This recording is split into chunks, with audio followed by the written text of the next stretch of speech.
Hello, everyone, and welcome back to Character Day. We have over 130,000 live events happening in all 50 states and in 119 countries. We love the growth of this big experiment we've been doing for 4 years called Character Day, where we bring people all over the world united online, but they're all having their separate events, united around a common theme, which is character. And we're just happy to have you all a part of it. I'm really excited about our next speaker, who was a big inspiration for a film we made called The Making of a Mensch. He's a complete mensch. And through his kind of resurgence of ideas around the Jewish version of the science of character, which people call the Musar movement, he's been a real force in the world with bringing character ideas through a Jewish lens. So I'm going to read his official bio. And any of you, if you have questions or want to take part in the global conversation, use the hashtag #cultivatingcharacter. We're also using the hashtag #makingmensches for the MOTs in the audience. And now let me read Alan's official bio. Alan, the camera will be on you for that. Okay. Alan Morinis has been a leading figure in the contemporary revival of the Musar movement. He is the founder and dean of the Musar Institute, an institute committed to advancing the Jewish path of character development and spiritual growth, leading to awareness, wisdom, and transformation. He was trained as an anthropologist, as a Rhodes Scholar at Oxford University, and his scholarly expertise is the study of religious pilgrimages, especially in Hinduism. And he was a big inspiration for our movie Making of a Mensch. So welcome back. Thanks, Tiffany. Great to be back with you. You look great. Thank you. Despite of it all, everything happening in the world, I'm feeling very good right now because this reminds me of the best of humanity. So, Alan, where do you think we are right now? Just where are we right now? We, humanity? Yeah, we, the big we. Oh, I think we're going through a time of real trial. I think it's a very dark time. I just was creating a webinar that I'm going to do in the near future, and what came to me was the topic of resilience, because I think that's so much where we're at, is needing encouragement in the area of resilience, because whether it's natural disasters or political uncertainty or you name it, there is so much turmoil right now. I can't imagine anybody not feeling it, and feeling it fairly close to them, not just through reading the newspaper, but people they know in Florida, people they know in the Caribbean, people they know in parts of the United States, and so on. In Canada, we have, where I live, many, many Syrian refugees, and so on and so on. So it's touching really closely right now, and I think it feels like a very uncertain time.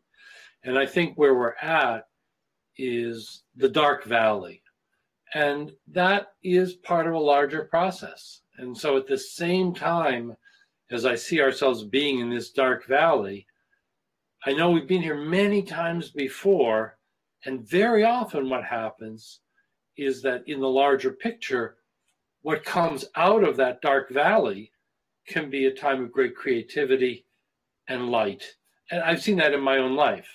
Every so often I go through this period of, I feel depressed, and I've learned now that I'm 67 years old that those depressions, those dark times, are usually the sign of some ferment happening that's going to give rise to a bout of creativity. And that's just been my pattern, and I think it's true on the global level as well. Well, thanks for that perspective. And, in the movie 30,000 Days, which premiered today, we do talk about the axial age, and perhaps are we living in a new axial age? And for those listeners who might not be familiar with that term, it's kind of a period where many different parts of the world are all asking questions around meaning and purpose. And do you feel like does the resurgence in interest in Musar and ideas around character, does that represent a kind of new axial age too, or just tell me some thoughts around that? You'll only know in hindsight. Right. The time you're going through only gets its name way after it's actually happened. That is true. So it's worth thinking about, but I can't answer the question about whether it is or it isn't, because only time will tell. What is clear to me, at least in terms of my particular area and watching the way there has been a resurgence in interest in the inner life of the individual in the Jewish world, is that that's part of a balancing between the inner and the outer, that the this is a dynamic tension that exists at all times. And then what happens is sometimes the emphasis goes too far one way, and the tension within the kind of deep structure pulls it back the other way. So if people are too introspective and too solitary and too contemplative, out will come a social action movement. But when people are too outward oriented and too much involved in worldly things, the counterpart will be an investigation of the inner life, because we need both, and we need to be wise in both. So I see that there's a kind of resurgence of interest in the inner life happening, which has been going on for 20 years, but it's nothing new in a sense. It's a rebalancing of interests and activities. Yeah, that's a great way to put it, the kind of inward, outward. And I also think technology has kind of stripped us of the time we used to have that was more inward.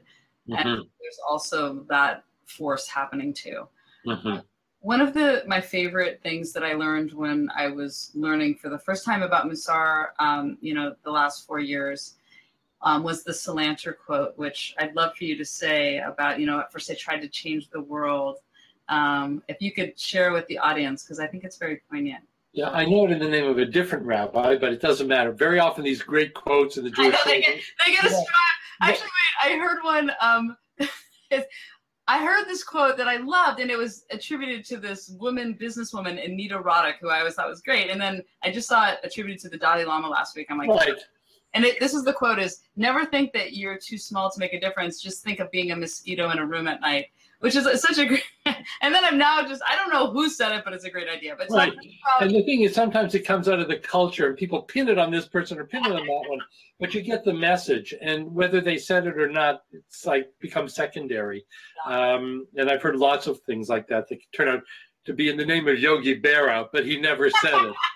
Yes. I mean, there needs to be like a Snoop. Is it Snopes? I don't know how to say it. Snopes. Like right. Snopes. Like every time an internet meme on a quote, it's like, let's take that through the Snopes quote, which is kind of funny to say. Yeah. But tell us what I think is Salanter, which I read as Salanter, but you probably heard as someone else. I heard it in the name of the Chofetz Chaim. He set out, someone asked him once, how did you change the world that you live in? He said, well, to tell you the truth, what happened is I set out to change the world and I failed. So I decided I would just change the people in my own country. And I failed at that too.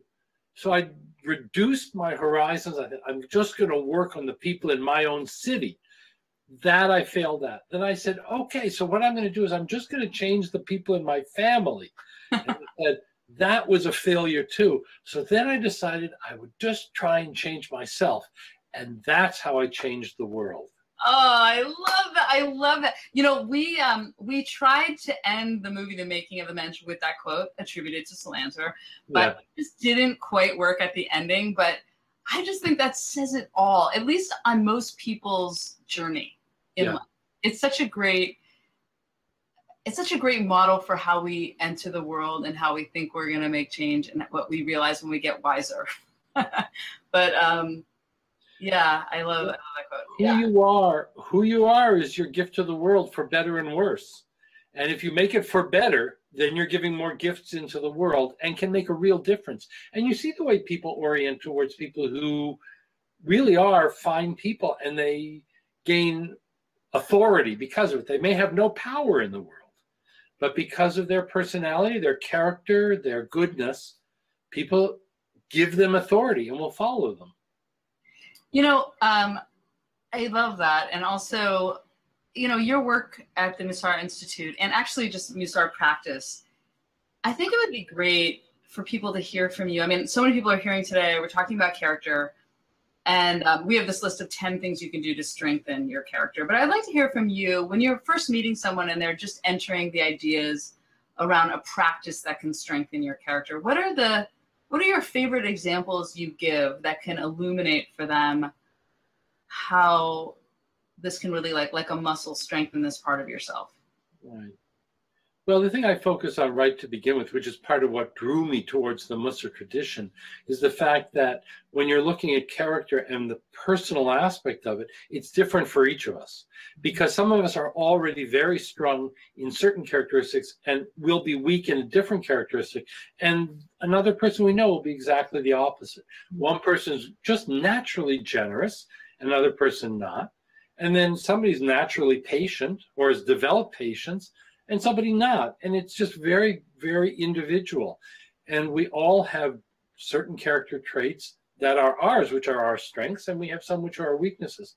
And so the focus of strengthening character is really personal. It's about becoming aware of the areas in which you have the potential to grow.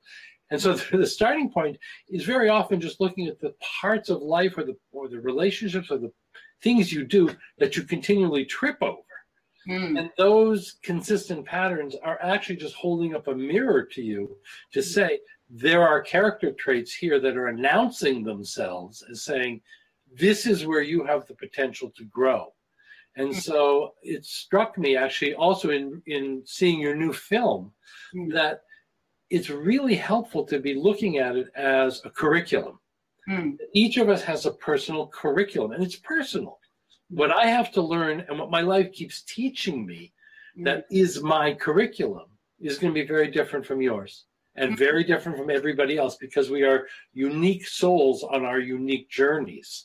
And so that creates the focus of where a person can put their effort. And then in terms of actually what people can do, it seems to me that it's a matter of learning what it takes to pass those tests. How the impatient person learns to be patient, how the generous person learns to be generous. And about that, there's a lot to say, but it's really that focus on your personal challenges and recognizing there's a curriculum that is not, they're not failings. They're not weaknesses even. They're the places you're meant to grow. I love that, yeah, that framing. Instead of it's like the work you need to do, which is usually the way, I'm not super patient.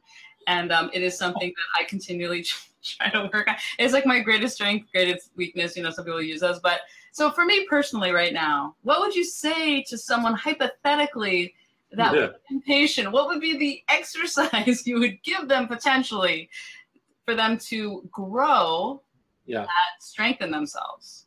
I always point out when impatience comes up that when you're impatient, most often you're in a lineup. And the people in front of you have their backs to you, right? So your impatience is your own private hell. I know. It's and then you have to say, well, who put me in this own private hell? It's me. I did it to myself. And that's the truth, because the people in front of you don't care. And they've done psychological research. They've actually done the experiments to see that when someone in a lineup is shaking their keys or tapping their foot, the people in front of them and the cashier go slower. Okay, well, that's good right there, is that if I want to speed up the process, I need to do the opposite. And speaking of speeding up or slowing down, I just got the 1-minute warning. And of course, I could talk to you for a very long time. I would love to come over for Shabbat now that you're done here. I love what you do in this world, and people can find out more about. And, you know, I say the Musar, and you say Musar, and I noticed that there's two different schools of thought. So tomato. Is that through different countries that pronounce it differently?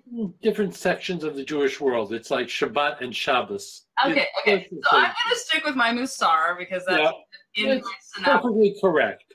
Okay.